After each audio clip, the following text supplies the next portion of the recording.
Morning, thanks for coming. I'm sure I would appreciate it. I'd just like to say a few words. I'm prepared. Won't be long. Colette, as you know her, or Naiko, as her family call her, only lived here for 2 years, but made many good friends here, and I'd like to thank you for having welcomed her into your lives and your community. It meant a lot to her. Moving here from Florida was a big move for Mum, though certainly not the first leap into the unknown in her 64 years. Mum was born in Avignon in the south of France, but lived in several different Pyrenean towns during the post-war meanderings of a herbalist and faith healer father. At the age of 20, she decided to escape his rather strict interpretation of Christian Science and moved to England, where she met our dad when she was working as a chambermaid in a seaside hotel. Maybe that's where her love of seashells started. I don't think it's where her love of tidying up started.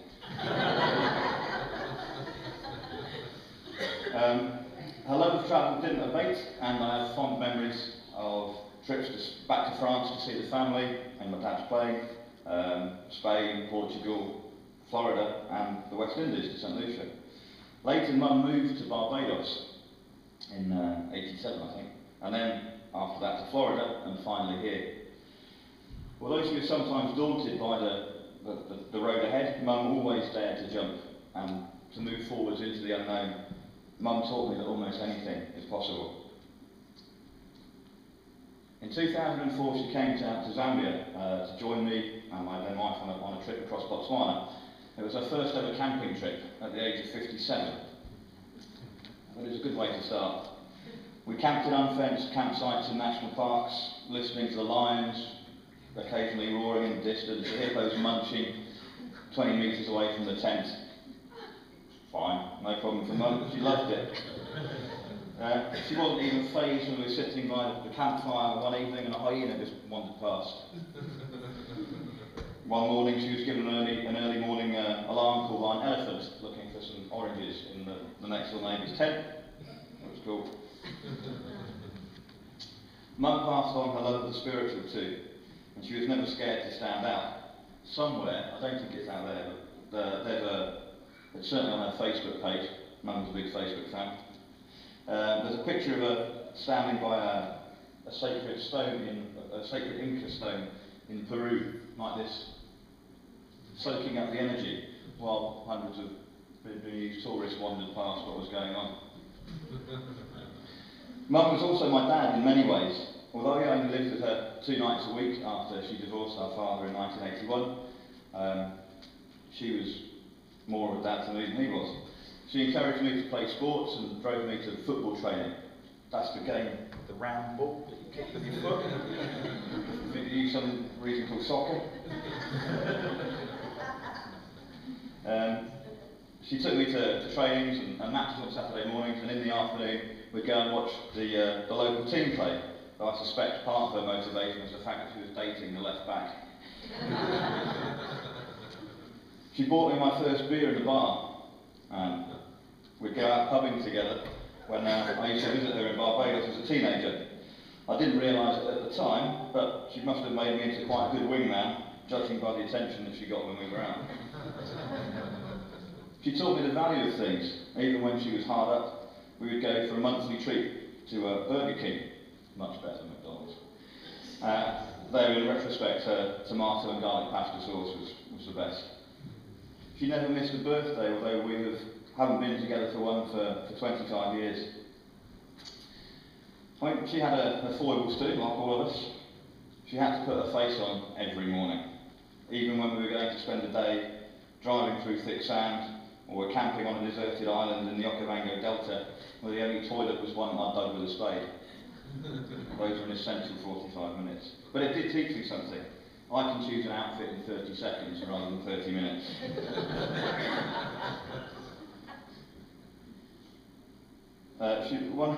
One of her other traits, I don't think she did, fortunately she only did within the confines of the family, was constantly thinking out loud. There was from the moment she got up, there was a constant stream of consciousness coming out. Ooh, banana jam, that's nice. Ooh, fig jam. Oh, I don't know what to have, banana jam, fig jam. Think about it later. Well, the brown bread's healthier. What did I have last night?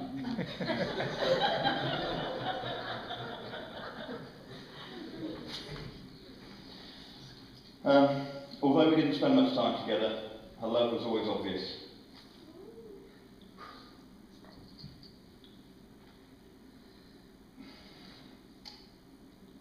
And I have a heart full of lovely memories to keep me going until we meet again, which we surely will. Mum loved to collect things, anything actually. Last year she knitted my 5-year-old son a jumper, the same design as she knitted me when I was 5, with some wool that she'd kept from 1986 from a different jumper. That wool, if you've been following the story, went from England to Barbados to Florida, probably went up to Rochester a couple of times when John lived there, and eventually made it here. Got turned into a jumper and got sent back to France. Anyway, looking through Mum's stuff, we realised quite how fond she was of keeping things. We found checkbooks. In fact, all of her check stubs from 1995 to last week, filled out and stored somewhere. An ashtray from 1983. Mum never smoked, but she kept the ashtray. A business card from 1984, and her daily weight record from 2001. We also found seashells.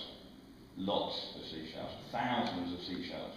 So, they're outside and spread around. If any of you would like to have a souvenir, something to remember Mum by, please take a seashell. Please take a seashell.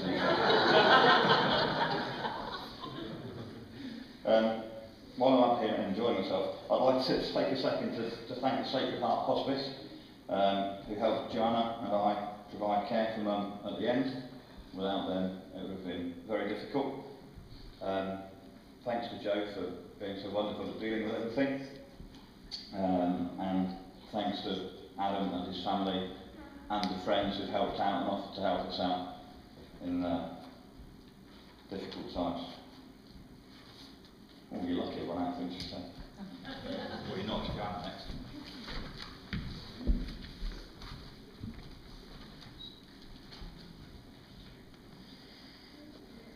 I found another drawer full of her daily weight record. I think now we have back to 1995. So, first I wanted to thank everybody here at Unity for the friendship that they extended to me and especially to my mom. I remember the first time that we came to this church and we received the newcomer blessing and everybody, welcomed us. And it was a very welcoming, very loving experience, and we've always felt, just very welcome here, so thank you for that. It was a good and special place for her. My earliest memory of my mom was waiting for her to pick me up after school when I was 4. I waited for a lot over the years, although I can't say I ever got good at it. Perhaps she was just worth waiting for. Lateness is a trait that she has passed on to me, and so now at least I can say that I'm doing it in her memory. She did always arrive, though, and I still remember her walking down the sidewalk in front of my school. She had this blue velour sweater that's my favourite sweater of hers. My hair was dark and curly. And when she reached me, she hugged me. She always smelled so wonderful. And it's one of the things I think I'll always remember about her, even as she was dying. She still had that same sweet mummy smell. I think all the flowers in the room probably helped too, so thank you for everybody who brought those. She loved roses. My mum was a free spirit. She loved travel and warm weather, and the grey English winters became too much for her, so one year, I think she came home from a holiday in Barbados and it was cold and she didn't like it, so she just decided to move there. So when I was 10, we moved to Barbados, just me and her. Christopher stayed with our dad and his wife. And that was an interesting experience. When people would ask why we moved to Barbados, my honest answer would be, well, because of the weather. She didn't like it in England. I learned a lot in those formative years between the ages of 10 and 14. Mum liked to do things her own way. She taught me that there was an exception to every rule. It wasn't that she was trying to break the rules. She would just bend them slightly. She never really cared that, if she would be late getting to things, she figured that things could wait. I think she liked Barbados time because of that. As Christopher said, mostly she was late because she was so busy grooming herself and putting on makeup. She always looked fabulous. And I don't know if she ever truly realized that she never needed any of it. She was beautiful. Even one of the last photos I took of her, because she was putting on makeup a week ago, I think, 10 days ago still. And finally, at the very end, it became too much to go through the 45-minute routine. But she did like to do things in a certain way, from the process of drying her hair so that it looked just so, although I never quite figured out the difference between what made it perfect and what made it absolutely terrible. Or how to peel potatoes, how to do, all those things, which she also taught me. She also taught me a lot of other things, and while I didn't inherit her glamour or her love of the heat, there are ways in which we're certainly alike, and I will deeply miss her friendship. She taught me to stand up for myself. It's something of a long story about why we were sitting at the Sunset Club Beach Bar together one night when I was a kid. Let's just say that Barbados is a very different culture, and 11-year-olds are allowed out at night at nightclubs. And Christopher really wanted me to tell this story. So we were sitting there side by side. Mom was sipping her rum and ginger ale, and I was gulping down some horrible concoction of Coke, Sprite, grenadine syrup, and maraschino cherries that I had invented and named the Joanna. And apparently had enough that I could go up to the bar and say, "I'll have the Joanna, please." And they knew what I meant. And there was some guy that was, flirting with her and being inappropriate, and at some point he became rude and offensive. And Mom let him know that he was out of line. And then she made her point by throwing her drink at him. However, unfortunately for me, she decided to aim first. And so she picked up, she was here, I was here. She picked up her glass and aimed. He got the glass in his chest. I got the rum and ginger all over me. The commotion caught the attention of a friend of hers who sorted the guy out in his own way, which was a fist fight in the street outside. She was gorgeous. She was French, Who doesn't want someone to have a little fight over them? She was also generous. She was generous with her love, with her time, with money, with the things that she had.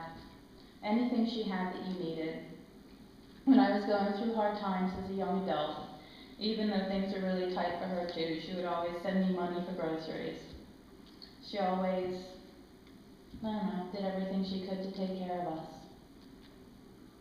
She did like, the nicer things in this world, but she wasn't necessarily attached to them, other than receipts and seashells and all the clothing she hoped that she would somehow fit into again at some point in time. And 46 pairs of shoes. Yeah, and 46 pairs of shoes. She was, generous with her advice as well. She liked to give advice, especially to me. She had a few, Wayne Dyer moments where I said, you're Wayne Dyer in me. You're just stop. I could go on and on about Mom. She was a great cook. She knitted fantastic sweaters and a tea cozy. She spent her career designing fabulous kitchens. And Christopher made me lose my pages. There we go.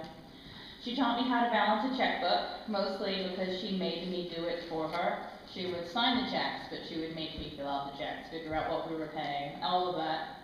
I learned how to do it. She taught me how to get a job, how to negotiate a raise. She taught me how to drive, which was, frankly, a harrowing experience for both of us. She taught me to be confident, and she taught me that fake it if you don't feel it. I think that may have led her to flirting with recording artist Eddie Grant at the Coach House one evening.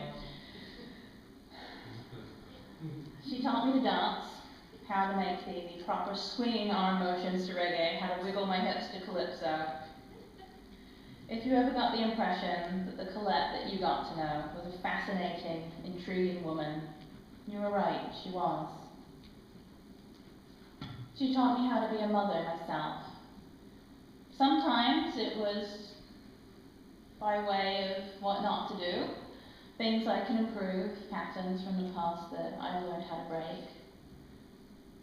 And I remember when Duncan was born, she came to visit and spent a week, and then from that time on she came up every 6 weeks. She was in South Florida, and she'd fly up to Rochester. She helped me when I needed help, she gave me guidance, and she also learned to back off and let me find my own way as a parent, which I really appreciated. When I decided to move here in 2009, I somehow convinced her to move with me. For the first year she lived with us, which had its own challenges, but she adored being with Duncan and Barry. She loved watching them grow, teaching them French, and developing that special relationship with them that only a grandparent can have. I always wanted to have my mom nearby, ever since I was an adult and we never didn't live together, and I'm really glad we finally got to have that experience together. There's not a lot of happiness, really, that comes from your mother dying. I did get to go through her wardrobe, the outfit compliments of my mom, get to wear the ring that I always wanted to wear. I've been reading her diaries, I have to confess, which... No wonder it's taken so long.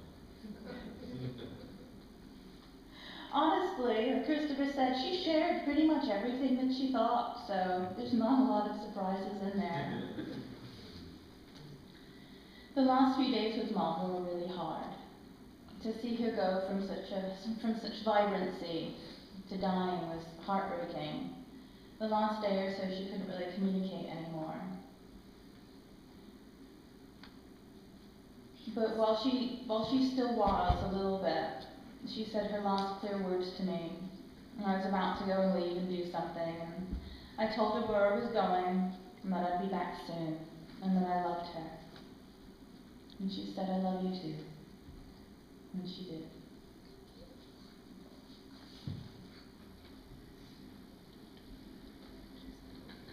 So I originally wrote this song, it's called Another Star in the Sky. I wrote it when our nanny passed, my mom's mom passed, and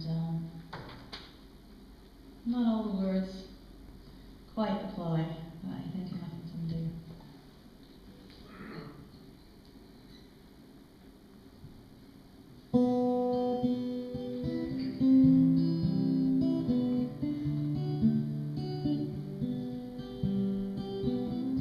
It took 3 planes and a long bus ride,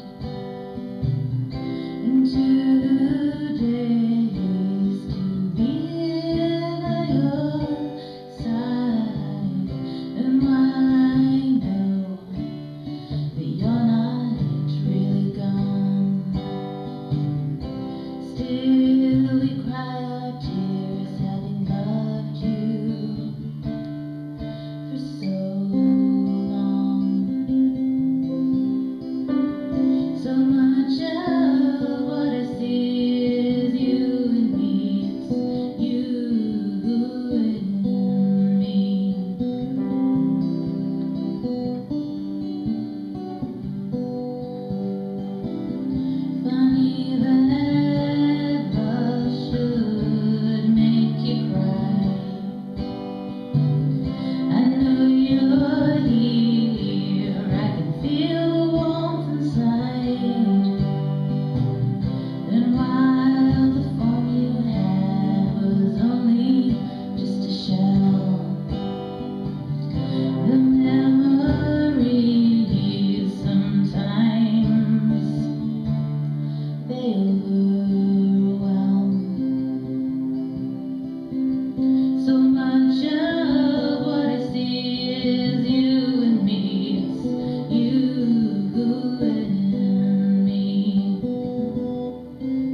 It's empty now, your life in boxes, gone and we've packed your things and scrubbed the years away.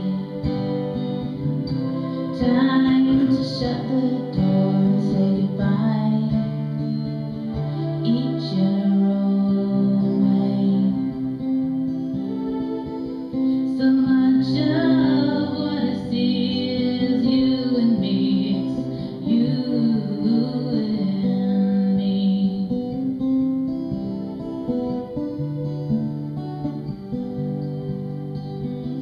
De notre étoile dans le ciel qui